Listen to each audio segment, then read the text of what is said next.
that environment, because I don't experience the race car fan demographic, you know, Midwestern country boy demographic to be really open to the idea of sensitivity or understanding or compassion. It's kind of to be quite frank, the opposite of Yeah, that. You yeah. know, having grown up in the South and the Midwest and been around that type of male dismissiveness and denial of themselves, essentially, right? A part of themselves was a really interesting experience in and of itself. But in that specific instance, to have that embarrassment or to have that shame, all the way up to now, like I'm 39. I mean, we're talking 26 years later. I walk into the bathroom sometimes, and I feel it. I feel shame. I feel Mm. embarrassment. I worry, like, what if I can't pee? What if someone in here sees me? And they think like I'm some weirdo that's in here looking at other people's cocks. You know, because that's what I felt that day. I felt embarrassed. I felt embarrassed for having been, sexually molested. I felt embarrassed for not being able to proceed forward with a bodily function that I needed to pee, yet I couldn't pee. I felt embarrassed to be seen, to have this other individual stare at me and then comment afterward. I felt embarrassed for not being able to tell my dad. I felt, there was so much like heaviness on that and so much shame that went around that, that it feels good now at 26 years later to actually say, you know what? This thing happened and it's affected my way of being. It's affected my ability to piss in public places for 26 years, And why? All because some individual felt it was necessary to comment on something he observed, which created an enormous amount of embarrassment for me Hmm. and shame. Of, I mean, there's been times now where I can tell you, and I guess maybe not recently, but within the last year or so, to where I've had to like piss. I've gone into somewhere and not been able to. Like I've actually walked out because the fear overtook me. Because there's such a long line of men that I've walked out because I have too much feelings of like I'm not going to be able to piss. And I can't even tell you how many times, especially as a teenager, after that, to where I couldn't even, if somebody was in the bathroom, I couldn't go in there and pee because of this amount of embarrassment or shame that I had around it. Wow. Right. Like deeply, deeply, like, and so to really break that down and be able to find a way to release the shame, to release the embarrassment of it, to even just face it, to admit it, to admit it to myself and say, oh yeah, because for years I don't think I could even talk about it because I thought, well, I remember telling some people about it, a couple of guys I was friends with, and they just laughed, right? And being able to be like, oh shit, maybe I should have said that, right? Boom, reinforces the embarrassment. Right. No, right? Yeah. And so and so for me, the question that I ask myself is, how many individuals are walking around with a story like that, with some sort of level of shame or embarrassment from something that happened, when they were young. And I think a lot of those things, I was 13, so I was going into my teens, I was still I was much younger in my emotional body and in my at 13, I don't think I was a 13-year-old.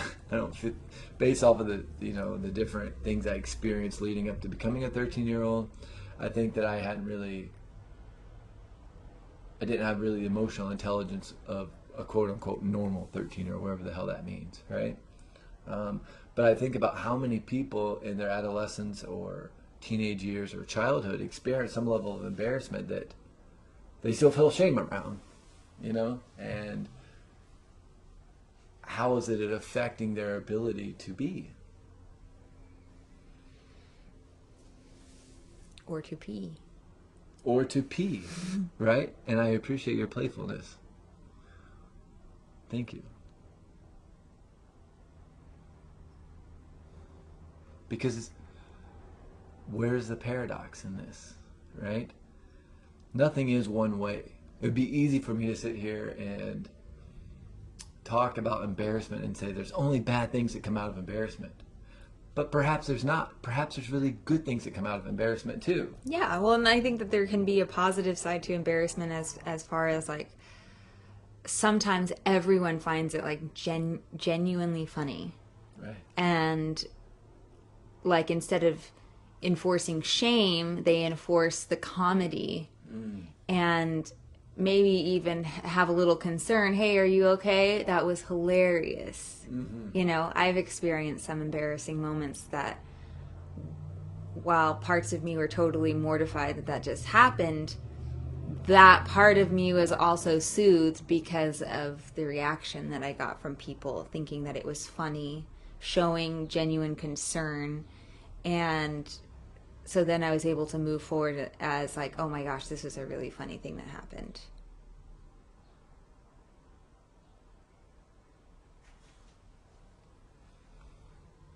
Like what?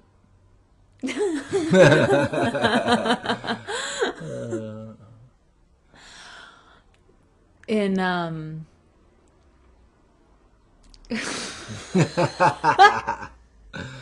love it. It is funny. In when I was in theater in my high school years, I was in a show, Beauty and the Beast, and I had I was supposed to be a plate, but the plate wasn't completed yet, and so I had. Plate isn't like one of the dishes that sings. One of the dishes that sings, yep. So I had. Sorry, I had a sneeze. I couldn't hold it in. Thank you. Bless you. I had a. So they made. So they made me like really quick. We'll just make you a corkscrew. So I was wearing a.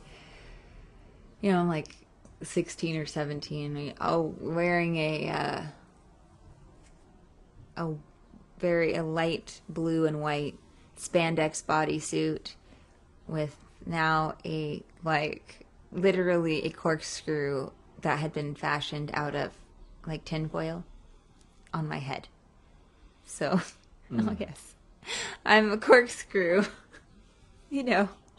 and if anybody's seen Beauty and the Beast, they know there's the battle scene, right, between the humans and all of the I don't know, animate objects. And is that a word? Animated Sounds objects now. And maybe the animated. And so as the plate, I was supposed to do like this whole, like a whole spinning thing, fight off the guy and but now I just have to be this corkscrew for this one or two shows. And there was just me and I think one other character on the stage. So I'm like charging him. Corkscrew, like corkscrew first, like a bull or something, and running toward him, and I totally trip, like eat it, like hardcore. I mean, I bruised my knees so bad, like I would like corkscrew down.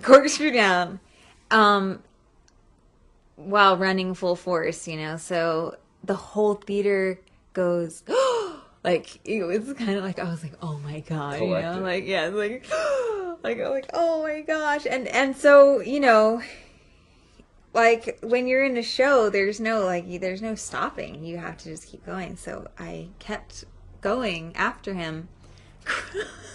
So I was crawling after him really fast and aggressively. Oh my gosh. But, you know, all of my friends and were very supportive in that they were, one, they showed concern, and two, they thought that it was hilarious. And so that, even though there are parts of me that are kind of like, do you feel a little bit of shame? Like, oh my God, how must that have looked if we had smartphones? Mm. You know, at that time. Wow, that's a whole different element of like. So maybe shame. thankfully, you know, that gets to live in that moment, and only those people who knows, maybe somebody was recording, I don't know. Yeah, but that's funny. Like, there is like some embarrassment, like, oh my gosh, I can't believe that I did that. But it's funny. I didn't, you know, it doesn't, I don't know that it bleeds into any other area of my life necessarily, but it could. I don't know. I haven't discovered it to be in any other part of my life. But it's, yeah, that I felt like while there was potential to be like, oh man, I could have been really, really upset about it, I think the response that I got and the support that I received, simply because it was such a, you know, comedic moment,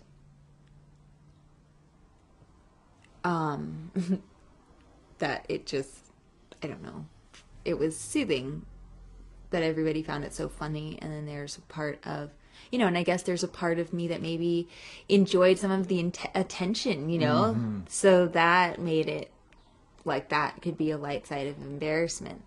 And it's not like, I wasn't necessarily a very, like, I didn't usually get like main parts, you know, or like I wasn't like one of the really popular kids or anything, you know. So, and not like I was like, I didn't feel like I didn't fit in or anything, but it just, I wasn't like, wasn't accustomed to receiving a lot of attention, you know, because I didn't usually do main roles. And like, so in a way it's like, well, that like gave me a little moment of fame, you know, within that group, which was, I think parts of me enjoyed that. So what I find really fascinating right now, Huh. you know, having shared my idea of embarrassment and yours, and seeing that we both experience those things as embarrassment, where I find a lot of comedy and humor in your story and a lot of shame and like shame. A lot of shame. Shame. Shame and like real deep dysfunction. And, Yeah. you know, I'm wondering, or I'm thinking, I guess I'm not wondering, I have an answer to my wonder. When do you think embarrassment becomes dangerous or destructive or